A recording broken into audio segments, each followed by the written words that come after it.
galaktische Weihnachten. Der SRF Kids Adventskalender zum Hören. Stella, die Erbsen haben recht. Das stand in glitzernder Sternenschrift über dem ganzen Himmel. Ich stand da, wie erstarrt, und schaute in den Himmel hoch. Das kann nicht sein. Dann rannte ich nach Hause. Hallihallo! Hallo Stella. Ist denn der Kartoffelschäler schon wieder? Papa, ich habe gerade was Unglaubliches gesehen. Was denn, Schatz? Komm jetzt mal rein und zieh dir bitte die Schuhe aus. Also im Ernst, dieser Tag war absolut verrückt. Also zuerst sah ich eine Botschaft mit grünen Erbsen. Erbsen? Ja, auf dem Boden der Kantine. Ja, und was haben die Erbsen gesagt?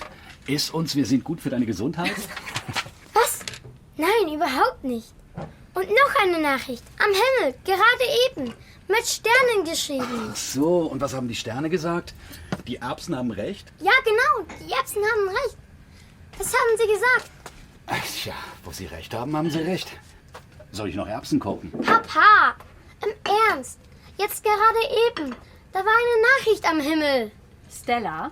Ich weiß, es klingt super crazy, aber es stimmt. Schatz, es gibt immer eine logische Erklärung für solche Dinge.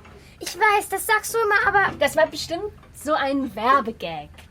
Irgendeine Computeranimation an den Himmel projiziert. Nein, es waren echte Sterne. Die hat man bestimmt im ganzen Land gesehen. Google einfach mal. Okay, also, was sagst du? Sternenbotschaft am Himmel. Heute.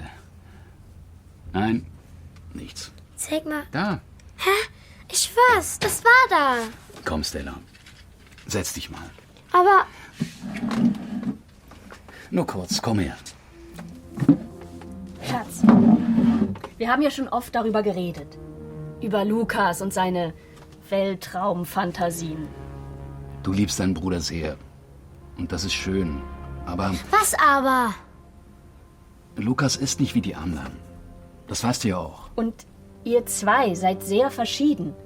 Er versteht den Unterschied zwischen Fantasie und Realität nicht. Du hast seinen Weltraumgeschichten dein ganzes Leben lang zugehört. Er erzählt dir diese Geschichten seit du geboren wurdest. Schau. Hier. Das habe ich noch im Krankenhaus aufgenommen. Das war... Als Lukas mich zum ersten Mal gesehen hat. Ich weiß. Du hast mir das Video schon 1000-mal gezeigt. Auf dem Handy meines Vaters war ich zu sehen. Neu geboren. Mama hielt mich im Arm und neben ihr auf dem Bett saß Lukas. Er war damals 12 und schaute mich glücklich an. Ich werde dir alles beibringen, was du über das Universum wissen musst.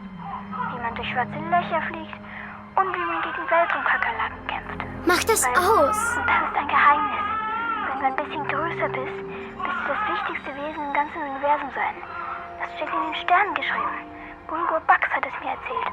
Mach das endlich aus! Das ist so peinlich! Lukas hat mit dir immer nur über das Weltall geredet.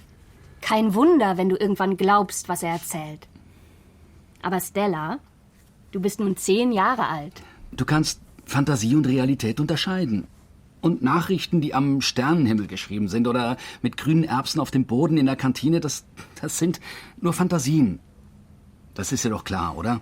Ja, aber ich schwöre. Willst du wie dein Bruder werden? Was? Also, nein. Na also. Keine Weltraumgespräche mehr. Keine Weltraumspiele, überhaupt kein Weltraum mehr. Versprichst du uns das? Okay.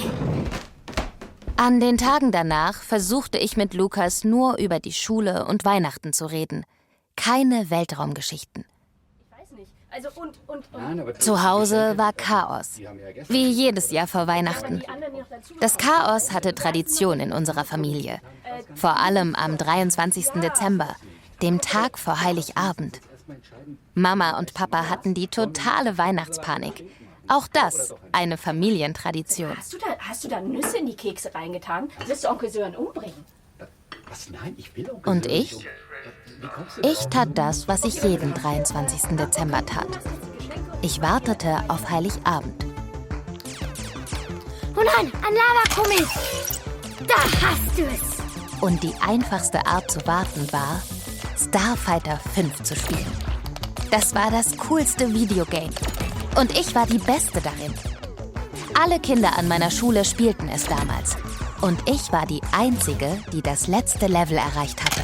Nein, ein Panda-Komet! Stella, kannst du aufmachen? Ich mache gerade den Christstollen. Aber ich bin gerade in der letzten Runde von Stella, Starfighter. meine Hände sind klebrig. Mach die Tür auf. Sofort. Manu. Ja, ich komme ja schon. Hallo? Vor der Tür stand ein Mann. Ein seltsamer Mann. Er trug eine Funktionsjacke und darüber einen riesigen Regenmantel und einen Cowboy-Hut. Der Hut war so groß, dass ich sein Gesicht nicht sehen konnte. Es hat begonnen. Was hat begonnen? Das Ende natürlich. Das Ende hat begonnen. Das Ende ist da. Verstehst du, Lukas Friedrichsson? Also, ich bin nicht Lukas. Ich war mir sicher, dass das einer von Lukas Freunden war. Aus der Astronomie AG oder so. Die waren oft ziemlich seltsam. Natürlich bist du Lukas Friedrichsson. Du siehst genauso aus wie Lukas Friedrichsson. Ganz genau gleich. Nein, überhaupt nicht. Lukas Friedrichsson hat nur einen einzigen Kopf, stimmt's? Und nur 2 Arme. Genau wie du. Ja, Lukas Friedrichsson hat keine langen lila Reißzähne. Und du auch nicht. nein, keine lila Reißzähne. Das ist richtig. Aber weißt du, ich bin nicht Lukas. Ich bin seine kleine Schwester. Aha.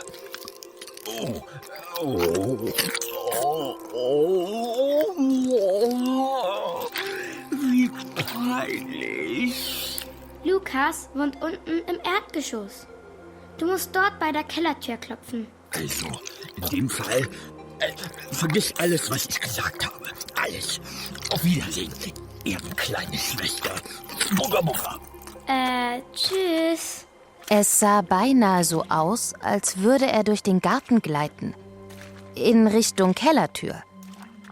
Und er hinterließ keine Fußspuren im Schnee. Das Einzige, was ich im Schnee sah, war Grüner Glibber? Schleim? grüner Glibber. Konnte es noch schleimiger werden? Oh ja, das konnte es. Galaktische Weihnachten, der SRF Kids Adventskalender zum Hören. Alle Folgen gibt's auf srfkids.ch und überall, wo es Podcasts gibt.